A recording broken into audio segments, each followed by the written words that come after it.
ओम नमः शिवाय।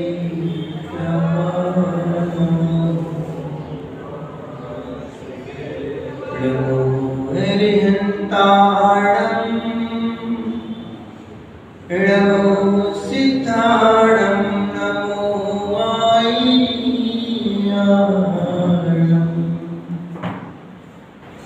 नमो वज्रायाणं नमो लोके सवसाहुणम् ईश शुराशुरवर्णसिन्धुवन्दितं धूतिकादिकं ममलम् वर्णमामि वर्णमाणम् तीर्थं नश्यकर्तारम् तीर्थं नश्यकर्तारम्। पंच परमेष्ठी भगवान की जय। 24 तीर्थंकर भगवान की जय। देवालय ऋषभदेव स्वामी की जय। देवालय शंखनाथ भगवान की जय। देवालय मुनीश्वरनाथ भगवान की जय। अंतिम तीर्थेश भगवान महावीर स्वामी की जय। परम पूज्य जूनी पूजन आदि सागर जी महाराज की जय। परम पूज्य महावीर प्रीति जी महाराज की जय। परम पूज्य वासंत सागर जी महाराज की जय। परम पूज्य श्री तपस्वी सम्राट श्रीमती सागर जी महाराज की जय। सुनील सागर जी महाराज की जय। तीन काम न करो निराशों की जय।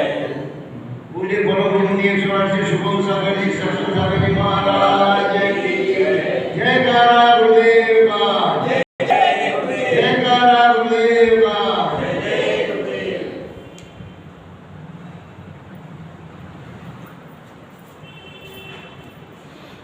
उपस्थित धर्म स्नेही प्यारे प्यारे आत्माओं, कर्म की निजरा को प्राप्त होना चाहते हो तो कर्मों पर ध्यान दो।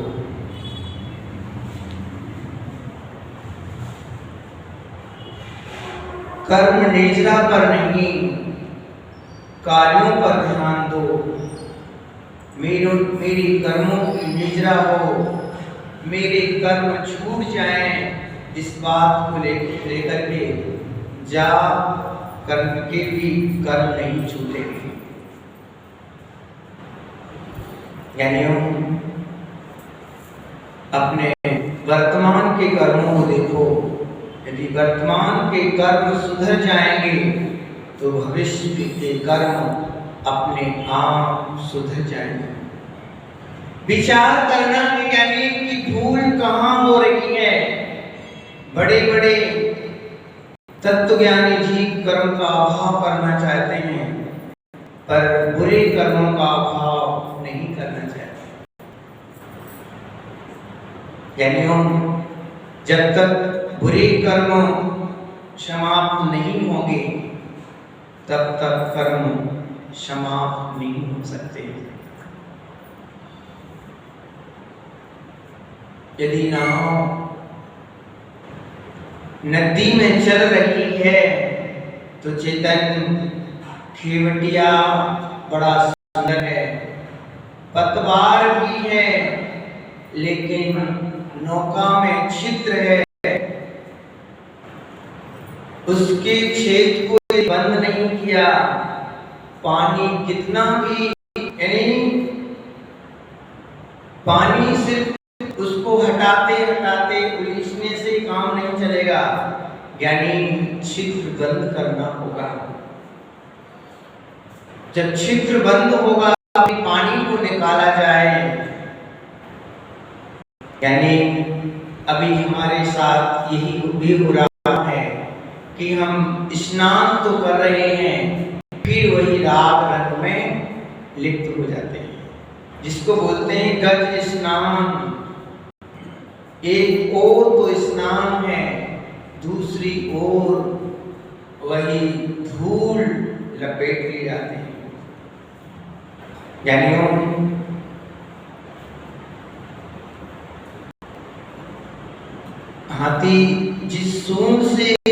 स्नान करता है, उसी सूंड से फिर द्वारा रज अपने ऊपर डाल लेता है।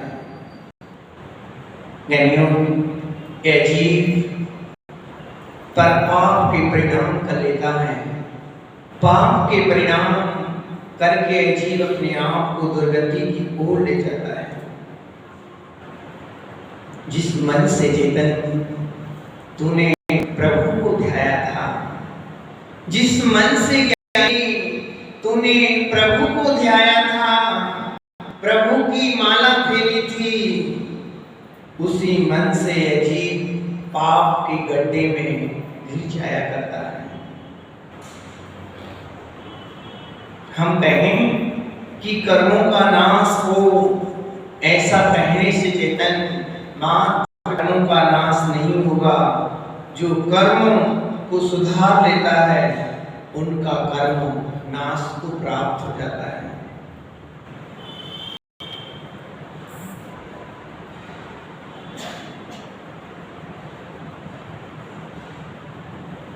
एक कर्मबंध है, एक कर्म कर रहा है। एक कर्म कर रहा है, पहले कर्ता को पकड़ो। किसको पकड़ो? कर्म को करने वाला कौन? ऐसा नहीं कि करने वाला कोई और हो और भोगने वाला। श्रमण संस्कृति में ज्ञानी जिनेंद्र भगवान ने बताया है, यह जीव ही कर्म को करता है, यह जीव ही कर्मों के फल को भोगता है। कर्ता कर्मणाम भोक्ता तत्फलानां समीप। आचार्य भगवान कहते हैं जीव कर्मों का कर्ता भी है और यही जीव कर्मों के फल का भोगता है। यानी आप ये भूल जाना कि बेटा सता रहा है, यानी बेटा नहीं सताता किसी को। कर्म है बेटे के रूप में, बेटे के रूप में वो कर्म सता रहे। बेटे ने कर्म नहीं किए, कर्म तूने किए थे, इसलिए वो सता रहे। यानी तुम्हारा यदि सुकृत है, अच्छा कर्म का उदय है,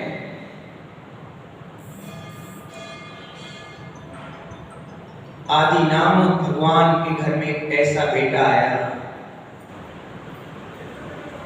शुभ कृत्य का उदय है, यानी पुण्य का योग है, तो तुम्हारे घर में भरत जैसा बेटा आएगा। और पाप का योग है तो रावण जैसा बेटा पैदा हो जाएगा। ये कैसे आएगा? यानी विचार करो।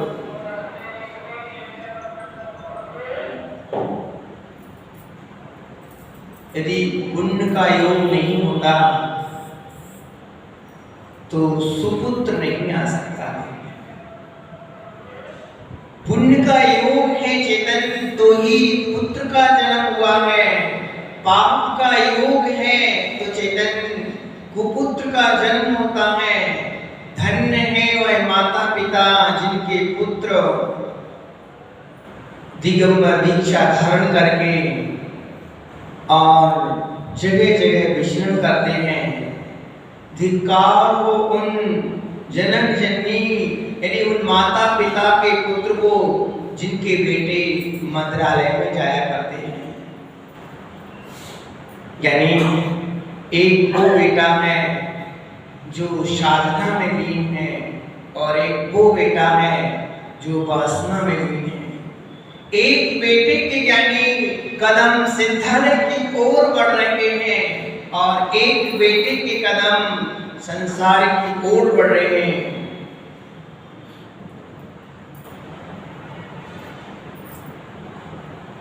किसी से पूछने की जरूरत भी नहीं है कि ये जीव कहाँ जाएगा, यानी इस जीव की क्या गति होगी, ये पूछने की जरूरत नहीं। यानी अपने कर्मों से पूछ लेना कि तुम कर्म क्या कर रहे हो। कर्म हमारे क्या है उसके अनुसार चेतन हमारी गति होगी। वर्तमान में यदि परिणाम शुद्धात्मा की आराधना के हैं तो परमात्म तत्व तुमसे दूर नहीं। परिणाम यदि यानी प्रभाव में लिप्तता के हैं तो कुयोनियों में जन्म होना हमारा दूर नहीं। आज तक हमारी ये भटकन नहीं है तो पर पदार्थों की आसक्ति की वजह से रही है।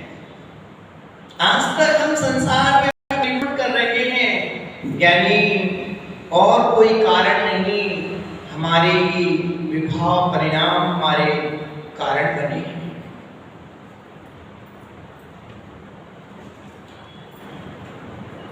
संसार में तो यानी रिश्वत देने वाले लोग मिल जाया करते हैं, पर कर्म सिद्धांत में कोई रिश्वत नहीं चलती है।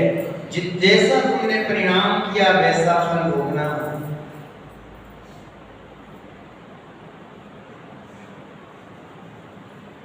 यानी बड़े बड़े पुरुषों को भी कष्ट हुए, अंजना को भी जंगल में जाना पड़ा, सीता के लिए अग्नि में कूदना पड़ा, राम भी वन को गए, श्रीपाल को भी ज्ञानी कष्ट भोगना पड़ा, और तो और तीर्थंकर जैसे पांच प्रभु को भी उपसर्ग को झेलना पड़ा, प्रभु महावीर को भी झेलना पड़ा। फिर तुम कौन से पुरुष हो, हम तो एक सामान्य से हैं। यानी ये विचार में मत बैठे रहना कि हमारे तो कर्म यूं ही चढ़ जाएंगे,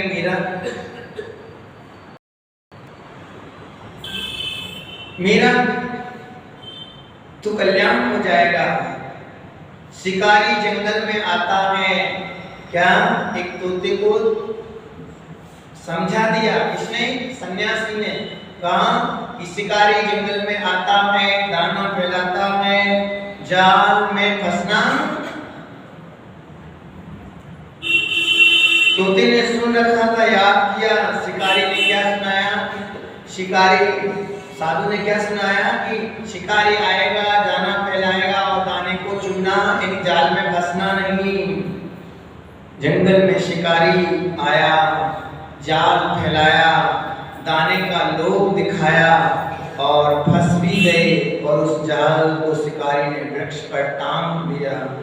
फिर भी तोते का पाठ चला है, जो गुरुजी ने पाठ याद करने दिया था, जो गुरुजी ने पाठ बोला था वो पाठ चला है। शिकारी आएगा, दाना फैलाएगा, जाल में फंसना। यानी सिर्फ तोते की रटन से, उस शैली से यदि रटते रहे तो कर्म छट जाएंगे, ऐसा नहीं। कर्म कैसे छड़ेंगे? यानी हम कर्म बंध को रोकना है।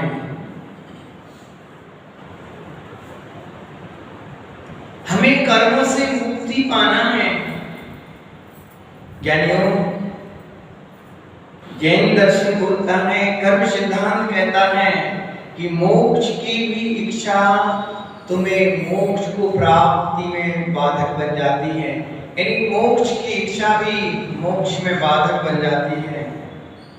यानी तो तुम सिर्फ मोक्ष मोक्ष रटते रहोगे, कैसे मिलेगा? कर्म रटने से नहीं, यानी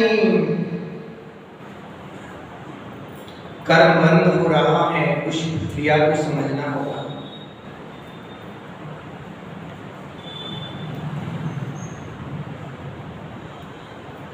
मिट्टी भी उसी पर चिपकती है जिस पर तेल लगा रहता है, जिस पर चिकनाई होती है वहीं जाके यानी मिट्टी चिपक जाती है।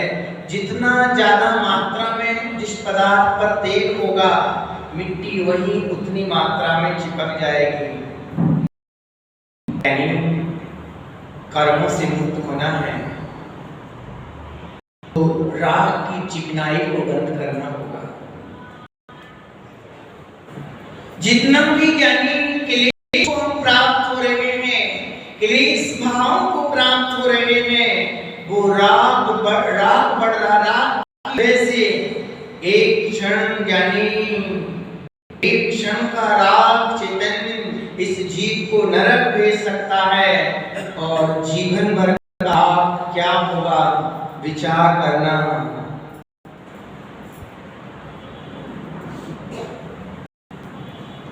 विचार करो,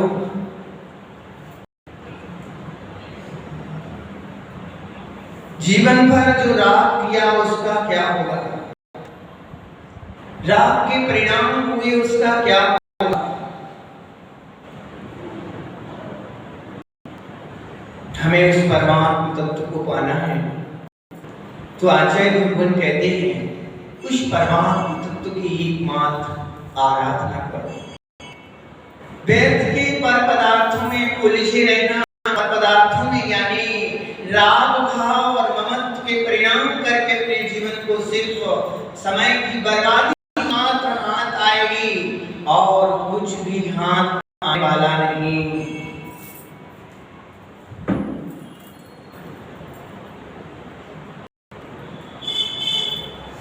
यानी मिश्री है, मिश्री मीठी होती है, ये भी लोग, पर मिश्री को जो चखते हैं उनकी अनुभूति कुछ अलग होती है।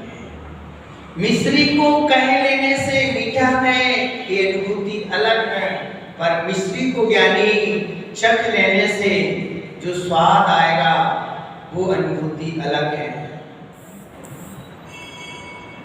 यानी शब्दों को जानना अलग है और अनुभूति करना अलग है। हमें उस अनुभूति से गुजरना होगा, परमात्मा का साक्षात अनुभव करना है, अनुभूति लेनी है, परमात्मा तत्व की अनुभूति लेनी है। अनुभव करने के लिए हमें पहले प्रयत्न करना होगा। कितने लोगों की भावना है कि मैं परमात्मा की अनुभूति लूं, यानी कोई भगवान आकाश से टपक के नहीं आएंगे। भगवान का मतलब होता है जो कर्मों से मुक्त हो गए हैं, जो शुद्ध हो चुकी है, जिनकी आत्मा प्योर दशा, जहाँ ना विकार है, न कसाय है, न तेरा है, न मेरा है, न शरीर है, मात्र एक शुद्ध चेतन स्वरूप की दशा, यानी वो परमात्मा है। तो परमात्मा कहीं आएंगे नहीं, परमात्मा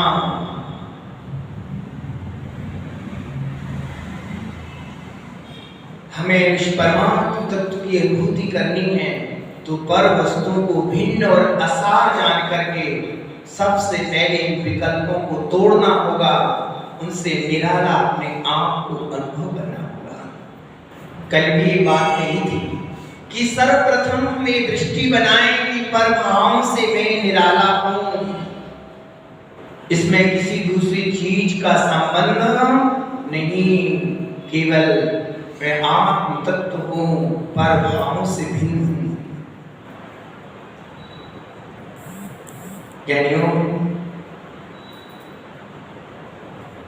यह परमात्म तत्व सभी अवस्थाओं में है। अरहंत और सिद्ध की जैसे कोई गति नहीं है, ना नरक, ना त्रेंच, ना मनुष्य, ना देव, यानी ऐसे ही अपने चेतन स्वरूप की कोई गति नहीं। तो आत्म स्वरूप ना तो मनुष्य गति में है, आपको की मनुष्य गति में ही वह आत्म स्वरूप है, त्रिंच गति में नहीं।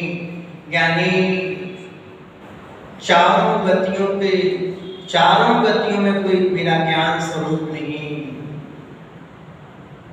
तभी तो बोला जाता है गति रहे तो हम, यदि में परमात्मा स्वरूप गति में होता तो ज्ञानी हम ये कहते मैं मनुष्य स्वरूप हो। हम क्यों नहीं बोलते हैं क्योंकि ज्ञान स्वभाव में कोई गति, बताओ, आत्मा का स्वरूप कुछ किस गति है, उसकी कौन सी गति है जिससे मैं जानूं कि उस गति को पाने के लिए पुरुषार्थ करूं। यहाँ तो कहा जा रहा है कि चतुर्गति संसार दल्ली सुखेला, यानी कहा जाता है कि संसार में सुख है ही नहीं। संसार का मतलब चतुर्गति रूप संसार में सुख है ही नहीं।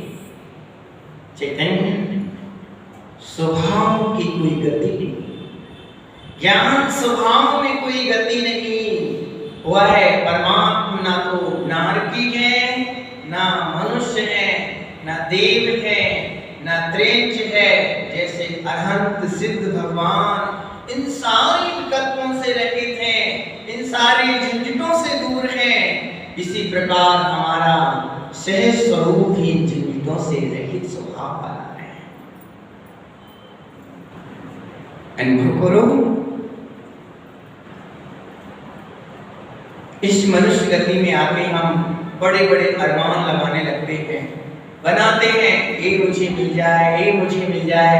अरे भाई, पहले से ही मेरी गति, मेरा स्वरूप नहीं है, अब बाहर की झंझटों को पाने की अब क्या इच्छा करूं। मनुष्य गति ही मेरी नहीं है, परमात्मा स्वरूप की गति पर, ज्ञान स्वभाव में कोई गति ही नहीं है।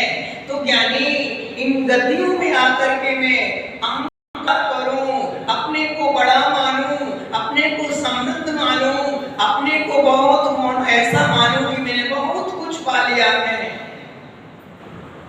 और इन गतियों में कुछ धन का अभाव रहा तो अपने को निर्धन मानूं, हीन भावना से भरा रहूं, गरीब हो गया हूं, मेरे पास साधन नहीं है, अब क्या करूं। यानी ज्ञान स्वभाव की कोई गति नहीं। ज्ञान स्वरूप हो हम, ज्ञान स्वभाव की कोई गति नहीं। अब यहाँ की उपलब्धियों पर क्या अहंकार करूं, और यहाँ की कुछ अनुपलब्धि पर अपने को क्या हीनता से भर के बैठा रहूं कि मेरे पास कुछ नहीं है। किसके सामने मैं रोता रहूं, किसके सामने मैं दुखी होता रहूं।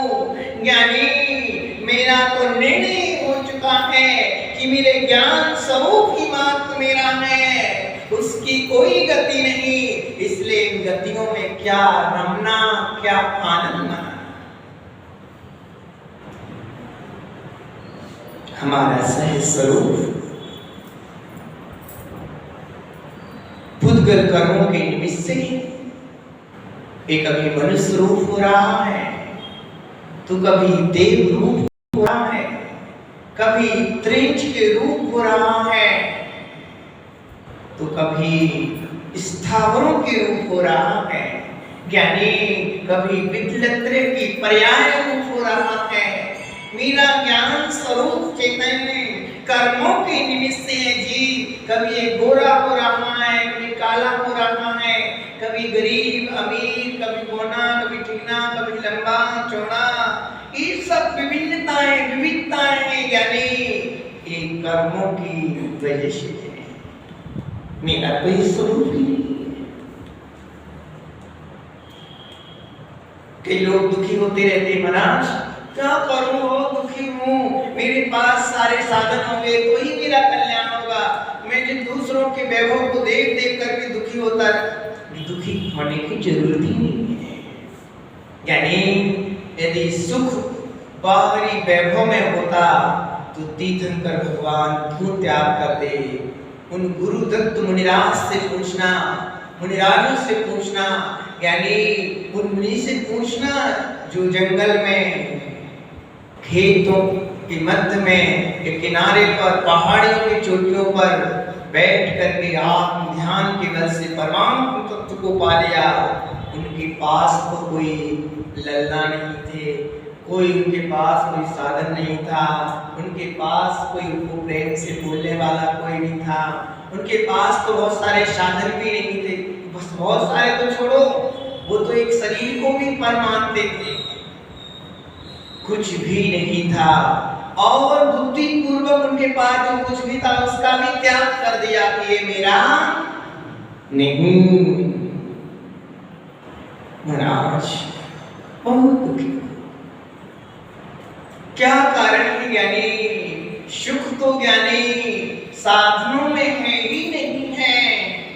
यदि सुख साधनों में हो जाता तो फिर भाई इनके पास सोने की कलम है तो मेरे पास सोने की कलम होगी तो ही मैं सुख का अनुभव कर पाऊंगा। अब तो बड़ी टेंशन हो जाएगी। नहीं है तो चोरी करो, कुछ भी करो। आजकल ये चोरियां बढ़ क्यों गई हैं, अपराध क्यों बढ़ते हैं? क्योंकि व्यक्ति को अपनी निज संपदा का भान नहीं, इसलिए वो अपराध करता है, पर की वो नजर डालता है, दूसरे की वस्तु की छीना झपटी करता है, अत्याचार पर उतर आता है। उसको निज निधि का बोध हो तो पर की ओर निहारना ही उसको अपराध मालूम पड़ने लग जाए। मैं पर को राख से निहार रहा हूं, यही सबसे बड़ा अपराध है। अपराध ही मैं ही हूं ज्ञानी। जब हम परभावों की ओर दृष्टि डालते हैं, पर द्रव्यों की ओर राख से निहारते हैं, वहीं हम अपराधी हो जाते हैं। चेतन वैभव तो ज्ञानी तेरे पास ही है।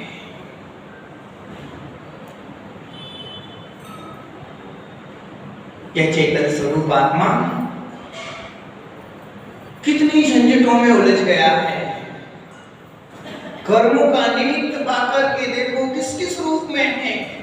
कभी आप सोचा करो कि जीव देखो कितना बिगाड़ किया इसने अपना, कि कभी कॉकरोच बनता है, कभी क्या बोलते हैं वो अजगर सांप बनता है, इतना बड़ा दूर दूर तक फैला रहता है, कभी वो टिड्डी बनता है, कभी कुछ बनता है, कभी फूल बनता है, कभी पत्तियां बनता है, कभी इंसान बनता है, कभी भूरा नारा बनता है, क्या क्या नहीं बनता है।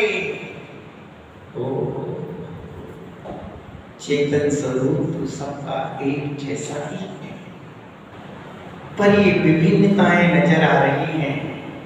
अलग अलग देखो कितने रूपों में मुखड़े दिख रहे हैं।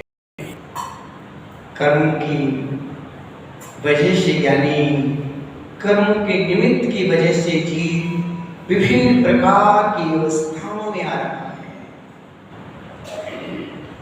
पर इसके स्वभाव को देखो यानी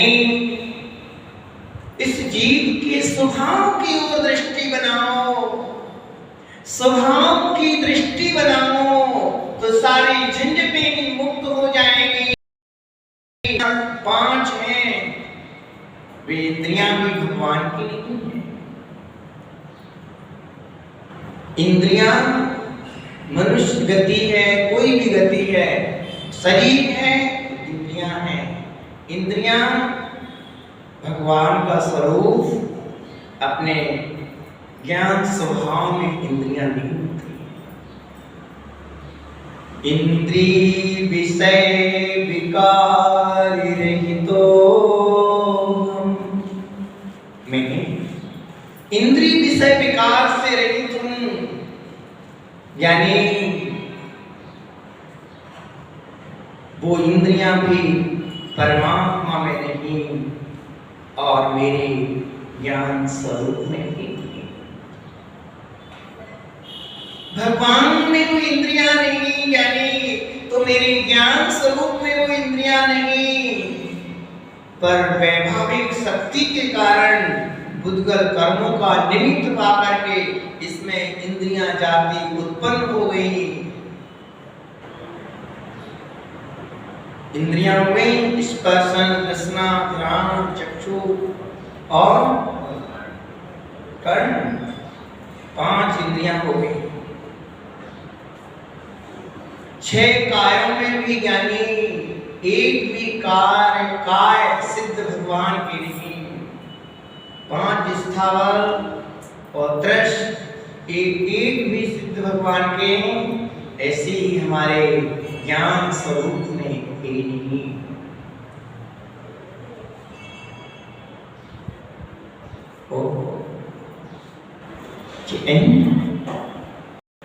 उपाधि के संबंधों से अपने भ्रम से इस जीव की कैसी कैसी दशा बनी है, किसी और की वजह से नहीं ज्ञानी, हमारे भ्रम की वजह से ये जीव की विभिन्न पर्यायों वाली दशा बन रही है। किस किस पर्यायों में जीव जा रहा है।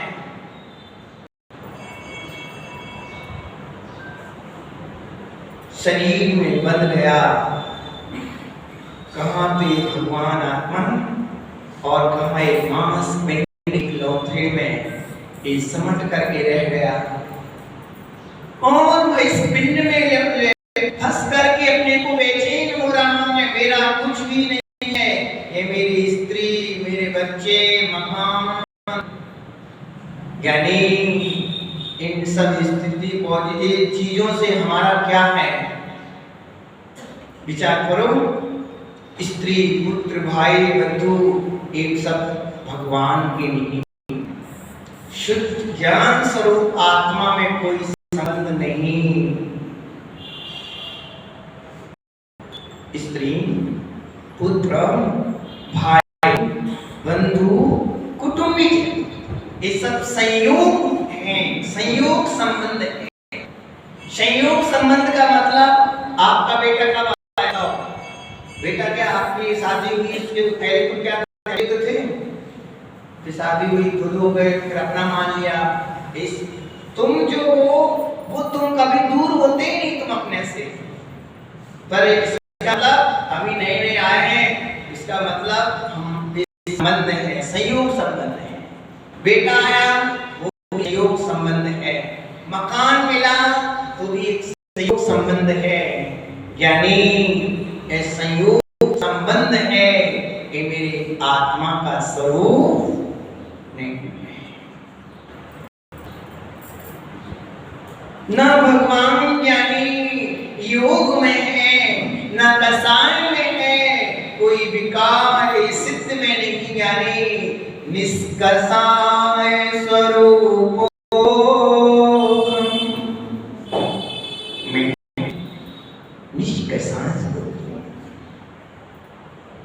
कोई भी कसाय मेरे आत्मा की स्वभाव है। सिद्ध भगवान में भी कोई कसाय नहीं। अब बताओ, भगवान की पूजा करें और कसाई की पूजा, कसाई की थोड़ी करते हैं। भगवान तुमने गुस्सा किया, बहुत अच्छा किया, अर्घम पाम की, कसाई की पूजा नहीं करते हैं, विकारों की पूजा नहीं है, यानी वासना की पूजा नहीं है, उसके त्याग और चारित्र, क्षमा आदि धर्म की पूजा है, निर्मलता की पूजा है। आप भी देख लो, कौन किसी को क्रोध भरे चेहरा किसको पसंद है, बोलो। आपका बेटा भी क्यों ना हो, एक दिन, 2 दिन, 3 दिन क्रोध करे तो आप उसको पसंद नहीं करते। क्रोध किसी को पसंद नहीं है, कोई भी कसाय हो किसी को पसंद नहीं है।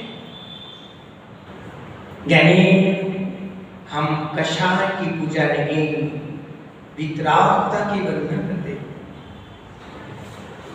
निष्कसाय स्वरूपो में, निष्कसाय स्वरूप, मेरे ज्ञान स्वरूप में कोई कसाय नहीं है। और क्या नहीं, यदि तुम ऐसा सोचोगे तो ही तो तुम भगवान बनोगे। मेरे आत्मा, मेरे ज्ञान स्वरूप में कोई कसाय नहीं। यदि कहे मैं कसाय स्वरूप हूँ, स्वभाव वाला हूँ, तो फिर तपस्या किसके लिए करना है, कसाय क्यों करना है। जी मन जो मन में आए कसाय करते जाओ तो फ्रीडम हो जाओ, इतना भी करते जाओ। पर ऐसा नहीं, कसाय तो मेरा स्वभाव नहीं, यानी कोई कसाय आ जाती है, आत्मज्ञानी पश्चाताप से डूब जाता है। मुझे ऐसे विकार क्यों आ गए, मेरा तो ये स्वरूप नहीं है, कसाय मेरे स्वभाव में नहीं, मेरे में क्यों आई, मेरा निज धर्म नहीं है, वो तुरंत हट जाया करता है। ऐसे यानी विचार करता है। कषाय अरहंतों में नहीं, सिद्धों में नहीं, वैसे ही मेरे ज्ञान स्वरूप में नहीं। बोलो भाई, अपना ज्ञान स्वरूप में कसाय है क्या?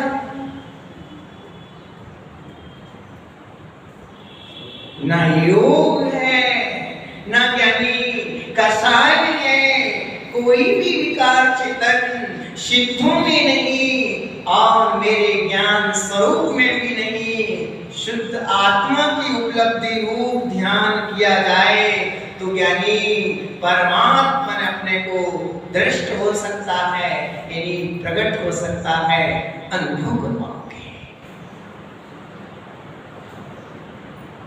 शुद्ध आत्मा की उपलब्धि जिन जिन को करनी है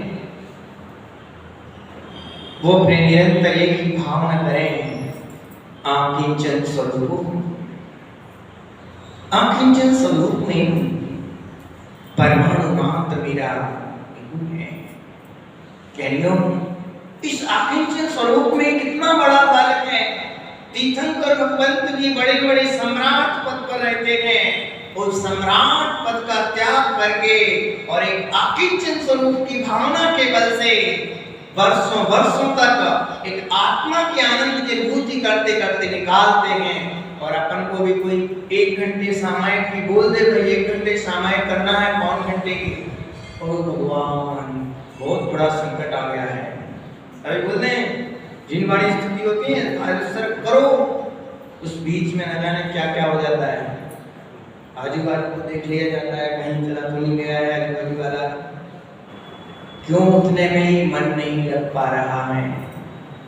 और जो सालों सालों तक एक स्वरूप के ध्यान में लीन है, वो क्या बल है उनके पास, क्या ऐसी सामर्थ्य है ज्ञानी कि जो वर्षों तक अपने स्वरूप में लीन है।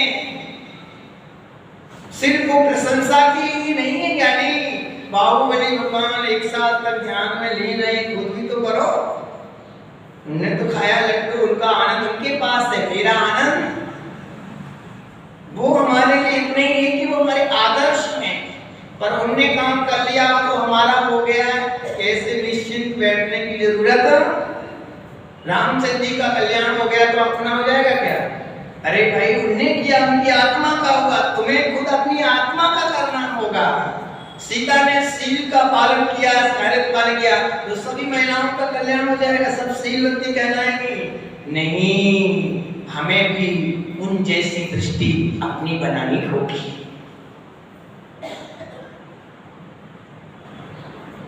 शुद्ध आत्मा की उपलब्धि रूप ध्यान करना होगा तो परमात्मा तुमसे दूर नहीं। हम चले ज्ञानी परमात्म तत्व की खोज के लिए कि वो परमात्म तत्व कैसे मिलेगा। ज्ञानी प्रभाकर भट्ट शिष्य आचार्य भगवान से निवेदन करता है, प्रभु मुझे इस परमात्म तत्व का अनुभव कराओ, दर्शन कराओ। उस श्राव के लिए यानी प्रभु अपने शिष्य के संबोधन के लिए वही शंका हम सबकी है, वही जिज्ञासा अपन सबकी है जो प्रभाकर भट्ट की है कि भगवान मुझे इस परमात्म तत्व का दर्शन कराओ। वही राजा श्रेणिक की भी कोई शंका थी, वही भरत जी की भी थी, और भी जितने महापुरुष हुए ज्ञानी समूह शरण में गए उन सब की एक ही जिज्ञासा थी, भगवान मेरे आत्मा का हित कैसे होगा। आप लोगों की कोई दूसरी हो तो और बताओ, जिनको कल्याण करना है मुझे परमात्म तत्व कैसे प्राप्त हो। कई लोग तो बोलते हैं महाराज परमात्मा तो मुझे चाहिए है, पर जो मैं कर रहा हूं उसमें कहीं कमी नहीं आना चाहिए। यानी पहले निर्णय करना पड़ेगा। तभी यही मैं बता रहा हूं कि गति योग ये सिद्धों का नहीं, गति इस गति शरीर जो मेरा सिद्धों का नहीं वो मेरा भी नहीं। अब शरीर को लेके मैं कितना राग कर रहा हूँ, शरीर को लेके हमने घड़ी पहन रखी है, शरीर को लेकर चूड़ियां पहन रखी हैं, शरीर को लेकर के हमने रंगीन कपड़े कपड़े धारण कर रखे हैं, शरीर को लेकर के इससे राग करते हैं, इससे द्वेष करते हैं, उसको भूखों में अंतराय आता है तो उसको गुस्सा करते हैं, कुछ नहीं मिला तो मायाचारी गया तो अहंकार में डूब जाते हैं, नहीं मिला तो क्रोध में आ जाते हैं, कई कसाओं से भरे रहते हैं। जो चीज मेरी निज नहीं उसके लिए हम कसाओं से भर जाते हैं। ज्ञानी, जिस चीज के लिए तुम कसाय कर रहा है वो शरीर भी तेरा नहीं और कसाय भी तेरी नहीं, तेरा स्वरूप तो परमात्म तत्व है। ज्ञानियों, जीव अमूर्त है जिसमें रूप नहीं, गंध नहीं, वर्ण नहीं, स्पर्श नहीं। ये स्पर्श गंध वर्ण किसके धर्म है? पुद्गल के धर्म है। यानी जो पूर्ण गलन स्वभाव वाला है वो पुद्गल है। पुद्गल के धर्म चेतन के नहीं हो सकते, चेतन के धर्म ज्ञानी पुद्गल के नहीं हो सकते। ये चेतन के धर्म ज्ञान दर्शन गुण है आत्मा के, वो कभी पुद्गल के नहीं होंगे, और जो पुद्गल के हैं वो कभी चेतन के। अब कभी पांच इंद्रियों के विषय जो स्पर्श रसना घ्राण है, ये किसके विषय हैं? पुद्गल के हुए। अभी बता रहा है स्पर्श गंध, तो मेरा ये स्वरूप नहीं है, क्योंकि स्पर्श रस गंध वर्ण पुद्गल के धर्म है।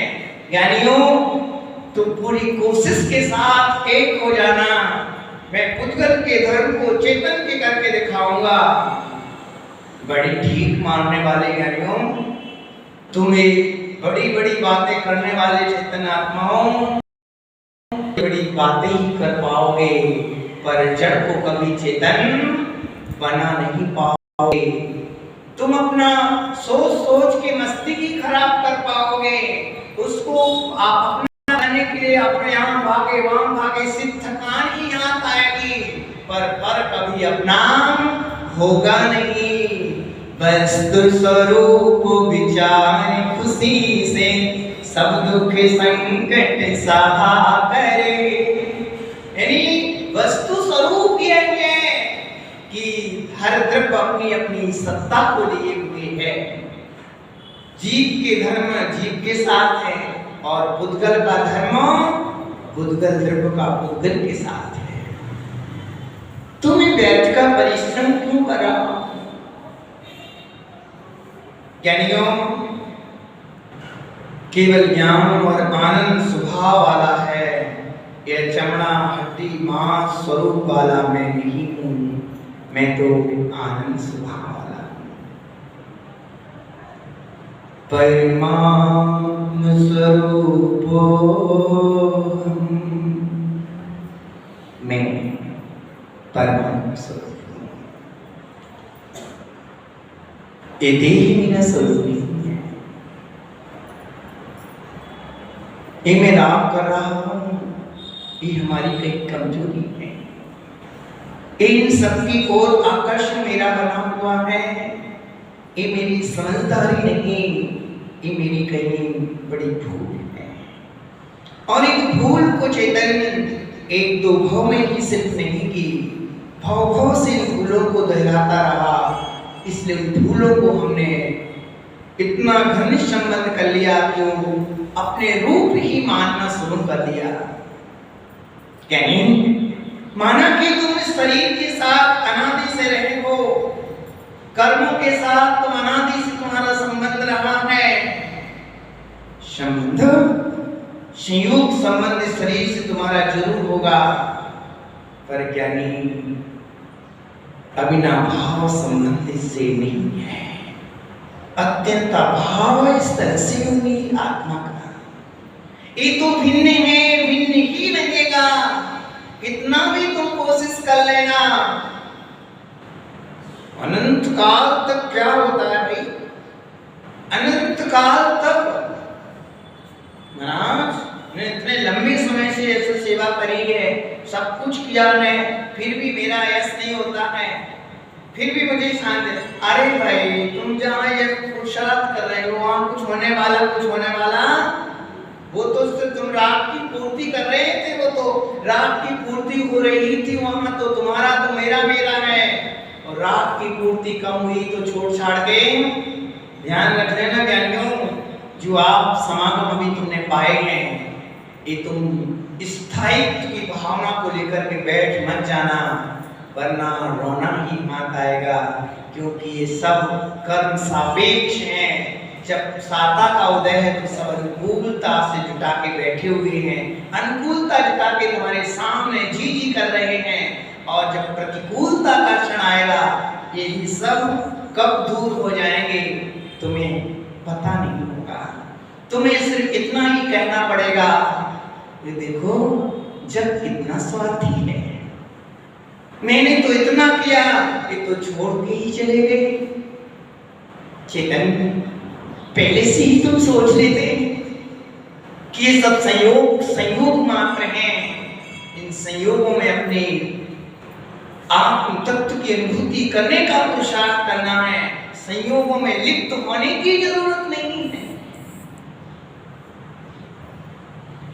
यानी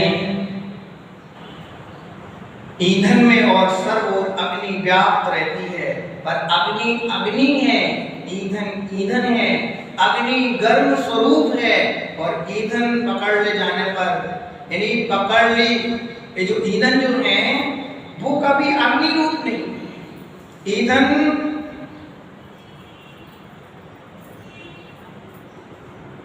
को आप पकड़ लोगे, जलता हुआ ईंधन को आप पकड़ सकते हो, पर वास्तविक अग्नि को तुम अग्नि को पकड़ के बताओ।